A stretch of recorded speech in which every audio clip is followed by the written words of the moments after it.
이미 하나님 앞에 드려지는 제단 자체가 다 무너져 있는 상태고 그들의 심령 자체가 다 무너져 있는 것에 하나님의 말씀으로 그들에게 접근하면서 선포합니다. 무너진 단을 세워라.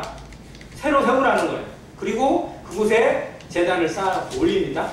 나무를 벌려놔요. 그런데 그냥 불이 내린 게 아니고 물을 부수래요. 한 바가지 물을 붓습니다.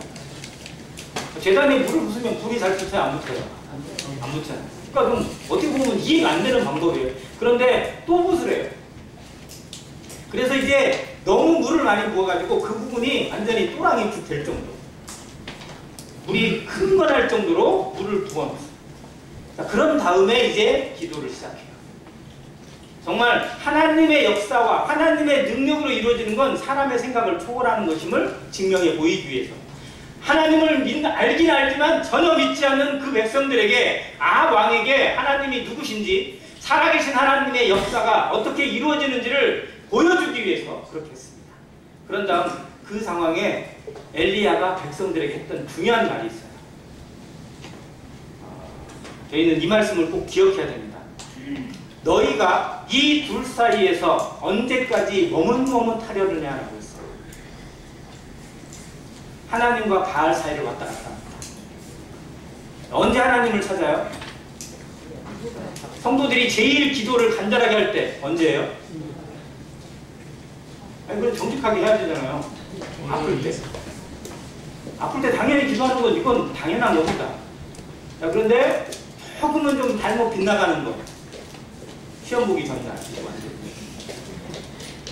이제 청년들은 이제 입사를 앞두고 당연히 기도할 수밖에 없지만 그 전까지는 별로 준비도 안 해놓고 이제 면접 전날이나 시험 보기 전날 막 간절히 기도하고 이루어지길 바라요.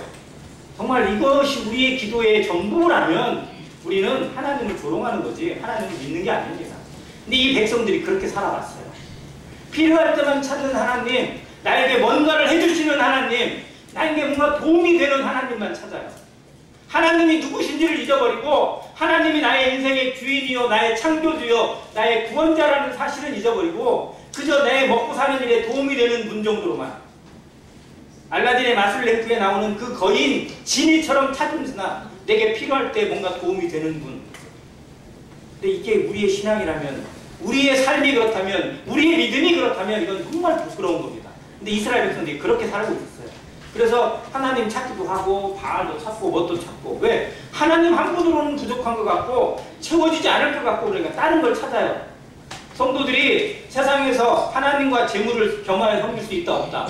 없다고 분명히 말씀하셨는데도 성도들도 재물에 눈 돌아가고 돈에 관심이 들어가고 주식을 더 사야 될까? 집을 더 좋은 걸 해야 될까? 어떻게 뭐를 해야 될까? 내가 그래야 더 편안해지고 더 안심이 될까? 고민하고 있는 것이 그 모습 아니에요? 내가 하나님을 믿는 겁니까? 내가 정말 하나님을 제대로 믿고 있다면 우리 삶에 하나님으로 인해 다른 것을 계산해서는 안 됩니다. 다른 것이 거기에 끼어들어서는 안 됩니다. 너희는 먼저 그의 나라와 그의 의를 구하라는 이 위대한 말씀을 우리는 조금 더 저울질해서는 안 돼요. 그런데 다른 것이 들어오기 시작해요. 이것도 들어오고 저것도 좋아 보이고 저것도 필요한가? 이것도 좋아 보이는데 이것도 있어야 될 것 같은데 이거 채워지는 것들. 그래서 집에 온갖 것들이 채워지고요. 내 마음속에 가득하게 채워져요. 통장도 몇 개 있어야 되고 뭣도 몇 개 있어야 되고 뭣도 있어야 더 안심이 될 것 같고 성도들이 거기에 눈 돌아가는 순간에 하나님의 마음과는 전혀 별개의 것으로 하나님을 믿는다고 하지만 실상은 하나님과 딴 길로 가는 신앙. 그래서 머뭇머뭇거리는 신앙이고 미지근한 신앙이 되어집니다. 라오디게아 교회가 책망받는 가장 큰 이유 중에 하나는 그들이 부자였기 때문에 그래요. 부자니까 별로 하나님이 필요가 없는 거예요. 하나님 없어도 될 것 같이 여기요. 그래서 미지근해요. 차라리 차든지 차라리 더 없든지 하라는 거예요. 제대로 표시를 하는 겁니다. 네가 정말 하나님을 믿는 사람이면 믿는 사람다운 삶으로 그런 행동으로 하나님 앞에 드러나라는 겁니다. 그런데 믿는 건지 안 믿는 건지 다양한 모습으로 타협되고 주일에는 어김없이 교회를 가지만 평일에는 믿는 사람의 모습이 아니라 정말 세상에 있는 모습과 다를 바 없다면 우리는 이 엘리야의 책망을 받고 있는 것이고 라오디게아 교회의 책망을 당하고 있는 것입니다. 내 모습이 어떠한지. 정말 이 둘 사이에 껴가지고 머뭇머뭇거리는 그런 간사함은 없는데, 그런 머릿속에만 계산되어지고 이것만 빨라가지고 이게 좋을까 저게 좋을까 이런 계산만 하고 있다면 우리가 정말 하나님을 속이는 자가 되는 것입니다. 이것을 엘리야는 경고하고 있습니다. 하나님이 신이시면 택하고, 바알이 진짜 신이라면 바알을 택해라. 그런 다음 기도를 해요. 하나님 이 백성들에게 하나님이 누구신지를 보여줘요. 그의 기도가 끝나자마자 어떻게 돼요? 정말 하늘에서 불이 내려 위대한 하나님의 임재가 그들의 가운데 눈에 보이게 되고, 재물을 사르고 재물을 둘러싸고 있는 수많은 물들까지 순식간에 다 말라버립니다. 그리고 백성들이 그 모습을 보고 환호를, 야, 하나님이다. 야, 진짜 살아계신 하나님이다. 우리가 믿는 여호와 하나님 이런 분이다 라고 선포를 하고요. 그때 엘리야가 선포를 합니다. 백성들에게 누구를 죽이라? 바알의 선지자 아세라 선지자를 죽여버리라는 거예요. 그래서 백성들이 들고 일어나서 죽였어요. 자, 백성이 누구의 편이 된 거예요? 하나님의 사람이 된 것 같고, 엘리야를 도와서 엘리야의 동역자가 된 것 같아요. 그죠? 그 순간만큼은 그래야지.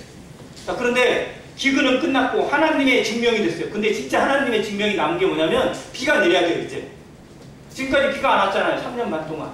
그곳에 비를 내리기 위해서 엘리야가 다시 바다가 보이는, 지중해가 바라 보이는 그곳에 가서 기도를 합니다. 7번 기도를 드려요. 올 때까지. 마치 인디안이 기우제를 드리듯이 비가 내릴 때까지 쉬지 않고 드리는 기도처럼 쉬지 않고 기도를 합니다. 그의 기도 속에 7번째 했을 때 사환에게 물어보니까 저쪽에서 손바닥만한 구름이 보이고, 그리고 이제 큰 비가 옵니다. 내려가세요. 왕에게 얘기해요. 왕도 엘리야의 말이라면 이제 전적으로 신봉하게 돼요. 믿게 돼요. 와, 하나님이 정말 우리나라를 보살피고 이 하나님의 선지자를 통해서 말씀해 주시는구나, 이 말을 듣고 같이 내려갑니다. 너 빨리 마차에 타라 그랬더니 먼저 가십시오. 자기는 마차에 타서 뛰어서 그냥 오히려 더 빨리 가요. 그 위대한 장면의 하루가 있었어요. 그래서 이제 엘리야의 입장에서는요, 이제 모든 게임이 끝났다. 이제 나라는 돌아왔고 왕도 회개하고 백성들도 회복이 되어졌다. 이 나라가 이제 하나님 앞에 바로 서게 될 날만 기다리게 돼요. 자신의 역할이 끝났다고 생각됐고 이제 다 됐다고 생각을 했어요. 우리가 그런 생각을 할 때가 있어요. 뭔가가 이루어지고 뭔가가 뜻대로 이루어지잖아요. 그러면 아, 이제 됐다. 이제 다 될 것 같다. 모든 일이 만사형통 될 것 같다라는 방심이 찾아올 수 있어요. 그런데 사단이 가만히 있지 않다는 겁니다. 하나님이 일하면 사단도 가만히 있지 않고, 성도와 교회가 열심히 일을 하면 사단은 어떻게 해요? 사단은 놀아요? 쉬어요? 아니에요. 더 열심히 일합니다. 자, 엘리야가 열정적으로 일을 하니까 사단도 가만히 있을 수가 없어요. 그래서 가장 강력한 무기를 내놔요. 그게 1절에 2절에 나옵니다. 아합이 왕이잖아요. 그 나라의 명색이 왕이에요. 그런데 그걸 누구에게 보고해요?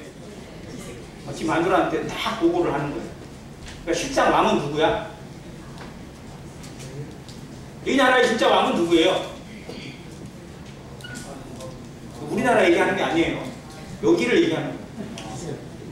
명색이 왕은 아합인데 실제 왕은 누가 하고 있어요? 이세벨이 하고 있어요. 이세벨이 명령을 내려요. 군대를 동원해가지고 내가 내일 이맘때쯤에 네 목을 이렇게 끊어내지 않으면 신이 네게 벌을 내릴 거다. 바뀐 게 있어요, 없어요? 자, 그러면 백성들이 들고 일어나야 돼요, 안 일어나야 돼요? 어제 그렇게 막 같이 환호성을 지르고 바알의 선지자, 아세라 선지자 같이 죽였던 백성들이 이세벨도 죽여버려야 될 거 아니에요? 그게 엘리야가 생각했던 미래예요.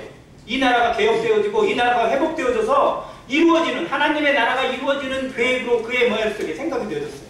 그런데 현실은 전혀 반대로 흘러가기 시작해요. 단 하루 만에 바뀌어버렸어요.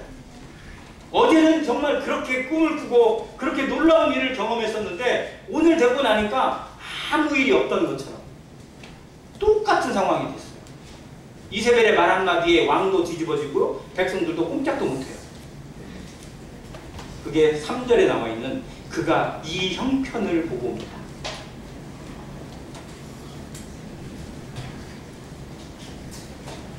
우리는 현실이 바뀌기를 바랍니다. 성도들도 지금 내가 처해 있는 현실이 빨리 바뀌기를 바라고 더 좋아지기를 바라고 뒤집어지기를 바랄 때가 있어요. 건강이 안 좋으면 빨리 건강이 회복되어져서 뭔가 더 건강해지고 그게 징조로 나타나고 수치로 나타나고 몸으로 나타나기를 바라요. 집에 안 좋은 일이 있고 또 뭔가 그런 꼬이는 일이 있으면요 빨리 바뀌어야 돼요. 이게 뒤집어지고 개선돼야 돼요. 형편이 좋아져야 돼요.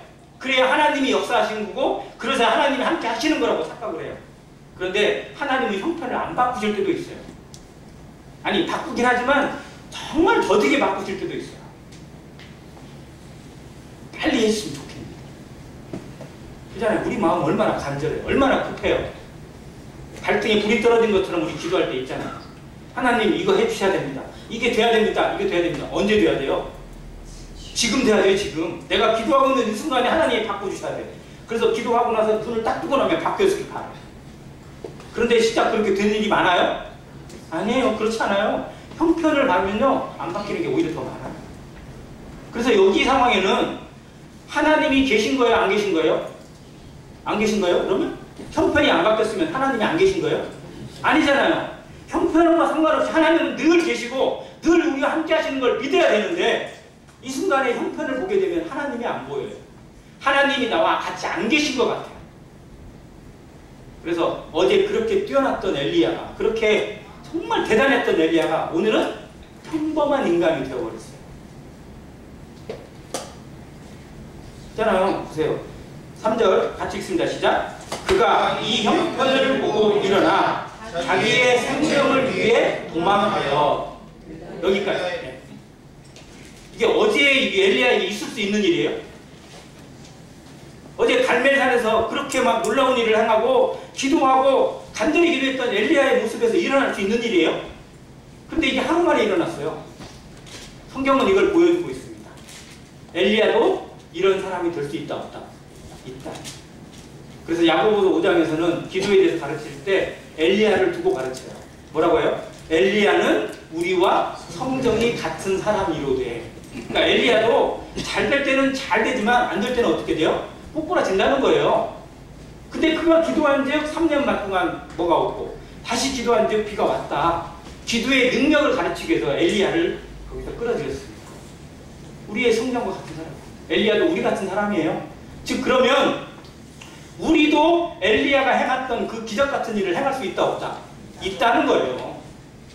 반대만 생각하지 말고 더 좋은 쪽에서 이루어지는 일들을 같이 볼 때 아, 엘리야가 나와 같은 사람이라고?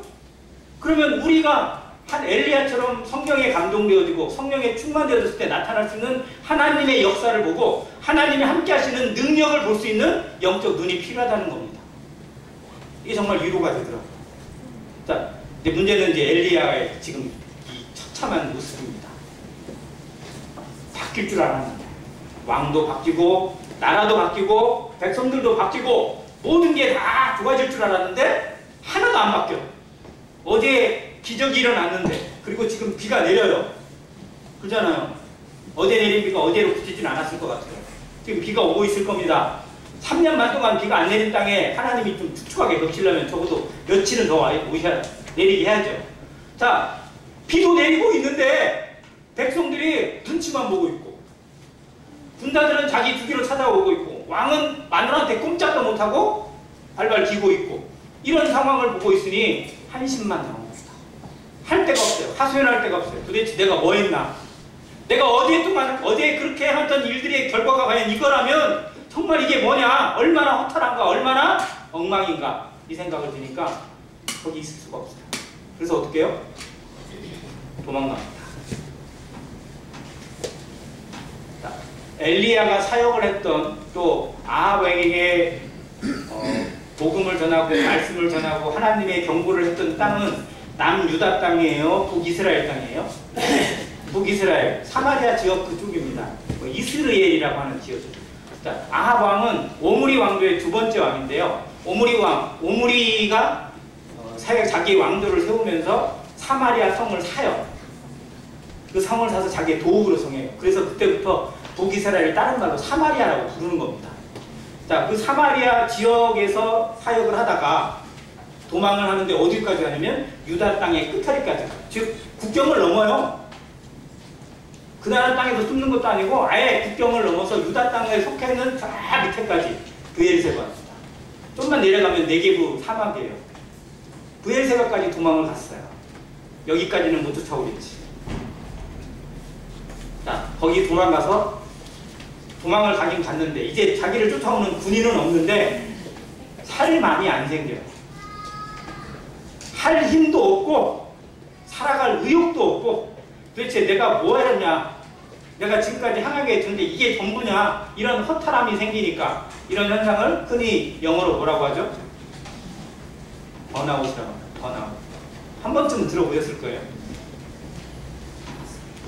이게 뭐냐면 불에 타는 거거든요. 근데 불이 다 타버렸어요. 불이 다 타가지고 다 꺼져버린 거예요. 이게 번아웃. 그래서 열정을 다 피웠는데 남는 게 하나도 없어. 가지고 허탈해지는 상황. 그래서 이 직장인들이나 사업하는 사람들이나 뭔가에 열심히 하는 사람들이 어느 순간에 자기가 하는 것에 대해서 허탈감이 생기고 정말 무력해지고 막 이랬을 때 오는 증후군을 번아웃 증후군이라고 합니다. 요즘 현대시대에 정말 이게 직업병이 되어 있어요. 근데 성도들도 번아웃이 오더라고요. 하나님 앞에 정말 이것이 옳다고 생각하고 열정으로 뭔가를 교회를 돌보고 성도들을 돌보고 정말 열심을 가지고 했는데 돌아오는 것이 우리 오해만 받고 욕만 먹고 그러면 어떻게 돼요? 한숨만 푹 나오고 내가 뭐 했나 모르겠다 뭐 이런 생각이 들 때가 있어요. 이게 신앙의 번아웃이래요. 지금 딱 엘리야가 신앙의 번아웃이 와버렸어요. 자, 그리고 자기를 따라온 사환이 있는데 사환에게 머물러줘요. 여기 있어. 그리고 얼마를 더 들어가요? 4절을 보니까 자기 자신은 광야로 들어가 하룻길쯤 더 가요. 그러니까 아예 그냥 광야 속으로 그냥 들어가요. 이건 실제로 뭐 하러 가는 거예요? 죽으러 가는 거예요. 그냥. 그러니까 사환에게 너 가. 너 갈 길 가. 나 알아서 갈게. 하룻길이에요. 성경에서는 30km를 일어납니다. 30km 그냥 갔다는 건요. 종에게 그냥 빠이빠이 한 거예요. 너 알아서 갈 길 가. 나 알아서 갈게. 그리고 가서 무슨 나무? 여기에 로뎀나무가 광야에서 그 물도 없고 뭣도 없는 그 땅에서 잘 자라는 나무 두 가지가 있는데 시딤나무와 로뎀나무입니다. 광야에 있는 시딤나무로 성막을 만들었어요. 이 로뎀나무가 지나가는 나그네들에게 그늘을 제공해주는 나무가 됩니다. 우리나라로 굳이 비유하면 쌀이나무 비슷한 나무예요. 근데 기껏 해봐야 2m 이상 크지도 않고요. 그냥 잎도 별로 없어요. 가지로 이렇게 쭉쭉쭉 엮여있는 가지로 한 사람의 근을 겨우 만들어주는 나무. 한번 보세요. 사막 같은데 나무가 크면 얼마나 크고 잎이 무성하면 얼마나 무성하겠어요. 근데 그 햇빛 속에서 잠깐이라도 한 사람이 그냥 거기에 들어가 누워있잖아요. 그러면 그 사람의 그늘이 만들어진대요. 지금 엘리야가 그곳에 누워있어요. 찬양이 나올까요? 감사가 우러나올까요? 아니, 한숨만 나올 동안. 그러면서 얘기하는 말이 뭐냐면 여호와여 넉넉하오니 지금 뭐라고요? 내 생명을 거두시옵소서. 나 데려가세요. 나 이제 볼장 다 봤습니다. 나 데려가셔도 괜찮으니까 데려가세요. 이제 나 할 게 있다 없다? 없다는 거예요. 하나님 앞에 이런 기도 해보신 적 있어요? 하나님, 그냥 데려가 주세요. 이런 기도 해보신 적 없어요? 진짜 없으세요? 저는 있어요. 이런 이 기도가 그대로 생각이 나더라고요. 그냥 도저히 막 내 알아서 어떻게 계산이 안 되고 그럴 때는요, 하나님 그냥 차라리 데려가 주세요 라고 그런 한숨 섞인 한창이 나올 때가 있더라고요. 근데 정말 데려가시면 또 어떨까 두려움이 있을지 모르겠지만 아무튼 사람이 그럴 때가 있다니까요. 자, 근데 모세는 제발 하나님 조금만 더 살게 해주세요라고 3번이나 기도했는데 하나님은 안 된다고 하시고, 엘리야는 나 제발 죽여주세요, 데려가주세요 라고 했는데 하나님이 어떻게 해요? 안 데려가셔. 그리고 5절에 보니까 천사가 나타나요. 어떻게 해요? 자, 첫 번째 천사가 나타나서 한 거 뭐예요? 어루만져요. 이게 뭘까요? 자, 어루만지는 게 뭐예요? 뺨을 날린다. 이걸까요? 자지마! 일어나! 이걸까요? 아니에요. 저는 이 어루만지가 뭐냐면요, 마사지 해주시고. 자, 누구에게 마사지 해줘요? 누가? 천사가. 하나님이 보내셨어요. 즉 하나님이 엘리야를 마사지 해줘요. 자, 그럼 마사지는 우리가 누구에게 해주는 거예요? 힘든 사람에게, 피곤하고 정말 막 어려운 사람에게 해주는 거예요. 그리고 사랑하는 사람에게 해줘야죠. 물론 돈 받고 이제 아무에게 해주는 사람도 있지만, 집에서의 마사지는 누구에게 해줘요? 네, 사랑하는 사람에게 해줘요. 안쓰러운 마음과 정말 그런 마음으로 해줘요. 근데 하나님이 엘리야를 나 죽여주세요, 나 데려가주세요 라고 그냥 뻗팅기고 있는 엘리야에게 힘들지, 그래 내가 내 마음 알아 라고 어루만져 주시면서 마사지 해주시면서 피로를 풀어주세요. 그리고 천사에게 음식을 갖다 줘요. 떡도 갖다 놓고 물도 갖다 놓고. 데려가주세요 라고 했는데 안 데려가셨네. 눈을 떠보니까 떡도 있고 물도 있어요. 뭐지? 먹어요. 일단 먹어. 이게 죽겠다는 건 아니에요. 식상은 그냥 죽을 만큼 힘들다라는 걸 그냥 어떻게 탄식으로 표현한 거죠. 자, 그리고 났는데 또 누웠어. 또 누워서 이제 그냥 어떻게 되든지 모르겠다 그냥 또 이렇게 체념하고 있는데 하나님이 또 다시 와서라는 표현을 7절에 했어요. 또 하나님의 위로는 끝이 없습니다.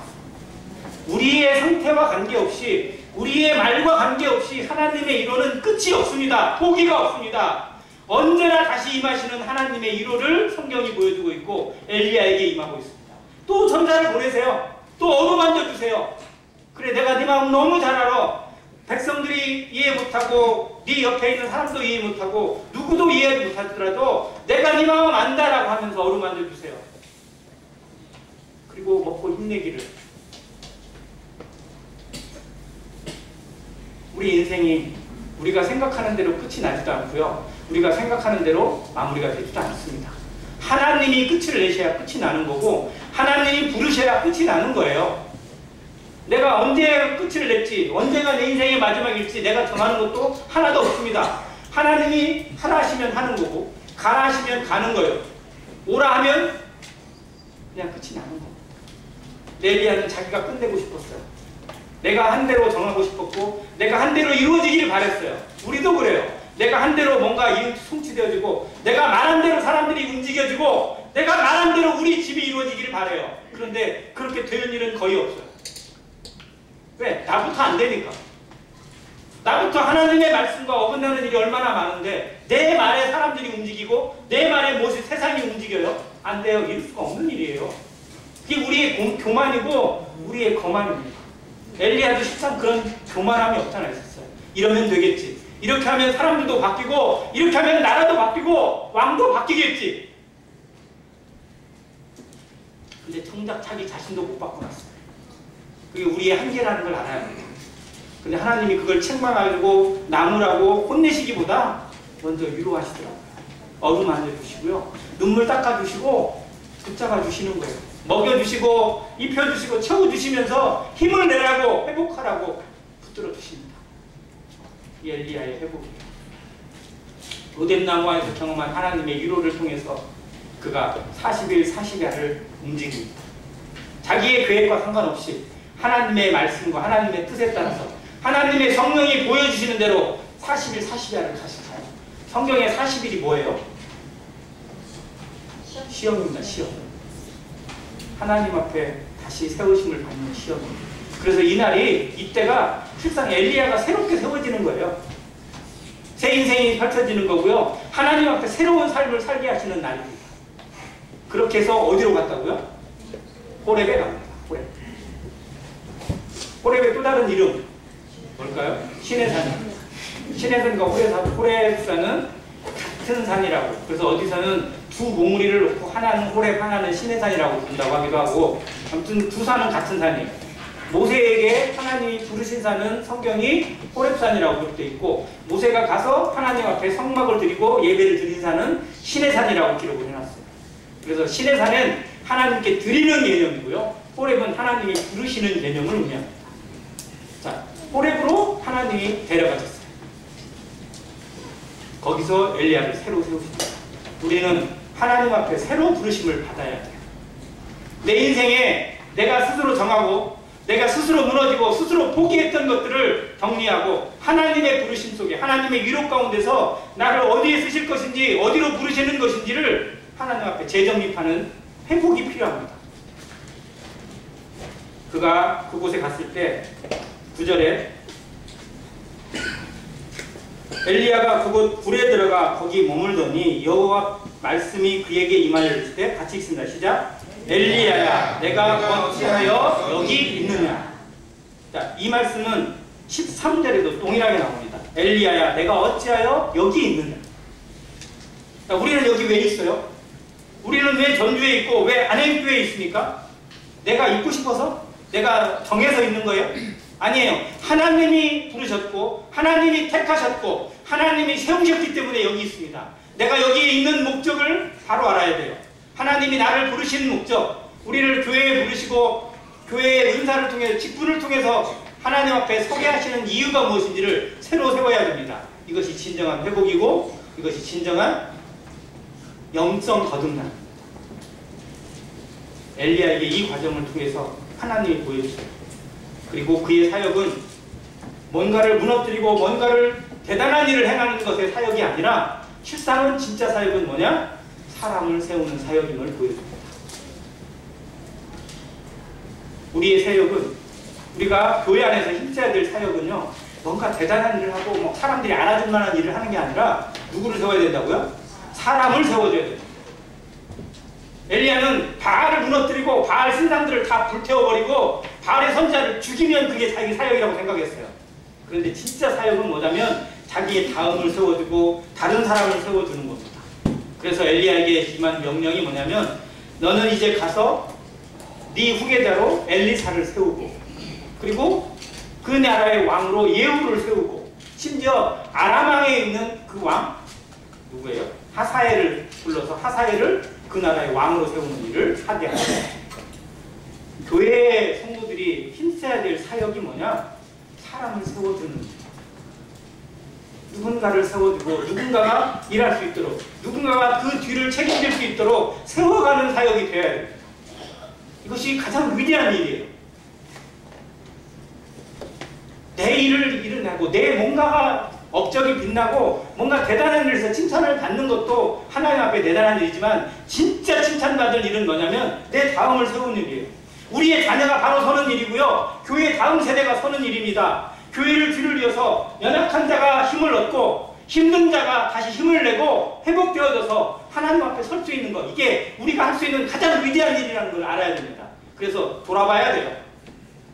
자녀를 돌아보고 약한 자들을 돌아보고 성도들을 돌아보고 정말 도움이 필요한 부분이 무엇인지를 찾고 기도하면서 내 역할을 찾아가는 것, 이것이 교회의 선순환입니다. 가정의 선순환이고 교회의 선순환이고 하나님 나라의 선순환입니다. 그 일을 위해서 나는 무엇을 찾고 있는지, 누구를 돌아보고 있는지, 누구의 어려움을 눈물로써 바라보고 있는지. 그래서 엘리야를 세우신 하나님께서 엘리야를 통해서 엘리사를 세웁니다. 예후를 세워서 이스라엘의 새로운 왕이 되게 합니다. 하사엘이라는 사람도 세워서 이방의 왕이 되기도 하세요. 우리에게 정말 이 사역이 이루어지길 바라고 우리의 남은 생애가 정말 내가 누구를 세울 것인지, 누구를 세워갈 것인지, 내 가정부터, 아니 실제로 내 자신부터 세워야죠. 남을 세우기 위해서는 나부터 세야 되니까. 그런 모습에서 우리 자신을 돌아보고 진정한 회복을 맛보는 안행교회 성도 되시기를 바라는 겁니다. 자, 그 회복을 이루는 사람 중에 하나가 신약의 베드로입니다. 자, 베드로는 신실하고 온유하고 친절한 사람이었어요? 아니면 자기 잘난 맛에 사는 사람이었어요? 네, 자신감에 넘치는 잘난 맛에 사는 사람이었어요. 성급한 사람이었어요.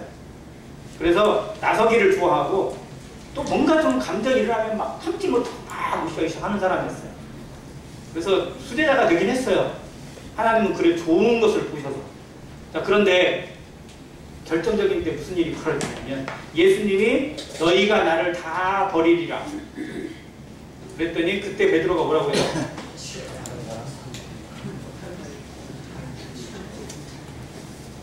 다른 제자들은 가만히 있었을까요? 다른 제자들은 가만히 안 있어요. 우리가 왜 주님을 버려요? 아니에요, 안 버려요. 이렇게 얘기했어요. 서로 막 내가 주님을 판다고요? 아니에요, 뭐 이렇게 했어. 그런데 베드로는 조금 말이 좀 더 세. 뭐라고 하냐면 다 주를 버릴지라도. 이 다가 누구예요?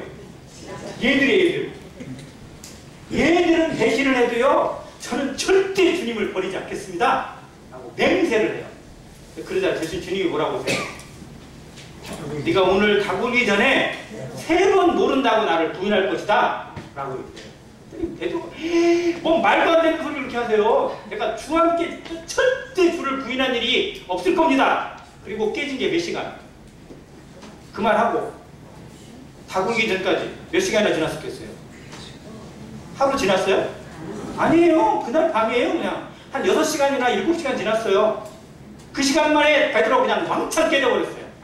우리의 각오, 우리의 결심, 우리의 의지 1시간 동안에 깨집니다. 교회 나가는 순간에 깨질 수도 있어요. 돌아가는 순간에 깨질 수도 있습니다. 우리가 그런 사람이에요. 엘리야는 우리와 성정이 같고요. 베드로도 우리와 성정이 같은 사람이에요. 우리 자신에서는 안 돼요. 내가 뭘 할 것이다, 내가 끝까지 뭘 할 것이다, 이렇게 각오할 수 없어요. 하나님이 인도하지 않고 도우시지 않으면 우리는 이만큼도 이룰 수 없는 자들이라는 걸 알아야 합니다. 베드로가 그걸 철저히 깨달은 날이에요. 그래서 닭의 울음소리를 듣기만 해도 베드로는 맨날 울었대요. 그날 이후부터 닭 울음소리만 들으면 울었답니다. 그날이 생각나서. 그러니까 새벽마다 울고 새벽마다 기도한 사람이 베드로예요. 그게 진짜 베드로를 만든 거예요. 우리에게 눈물이 우리를 만들고요. 눈물의 탄식과 기도가 우리를 만들어가는 밑거름이 됩니다. 그래서 그때 예수님이 베드로에게 했던 말이 있어요. 시몬아, 시몬아, 사단이 밀가루 타려고 너를 청구하였으나 내가 내 믿음이 떨어지지 않기를 위해서 간구했다. 그러므로 너는 돌이킨 후에 어떻게 하라고 했어요? 돌이킨 후에 내 형제를 굳게 하라고 했어요. 네가 진짜 해야 될 일이 뭐다? 네 형제를 세워주는 일이다. 요한복음 21장에 예수님이 갈릴리 바다에 다시 오셔가지고 베드로를 부르세요 부르잖아요. 요한의 아들 시몬아, 내가 나를 사랑하느냐? 네, 주를 사랑합니다. 그랬더니 하시는 말씀, 내 양을 치라. 주님은 양을 치는 일, 성도를 세우는 일, 다른 형제들을 굳게 해주는 일이 주님의 일이에요. 우리에게 얼마나 이 일들이 중요한지 알아야 됩니다.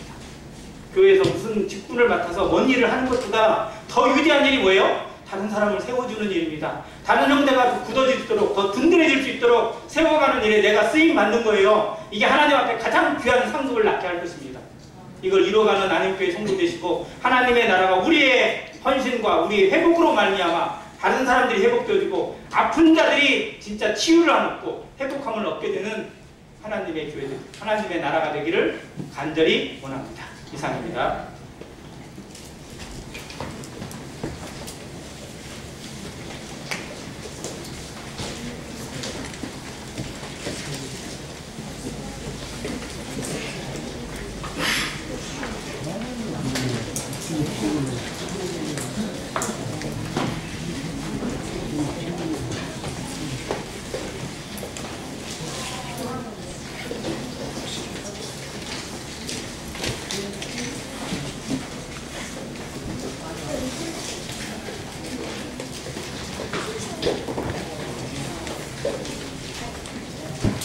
말씀 감사합니다.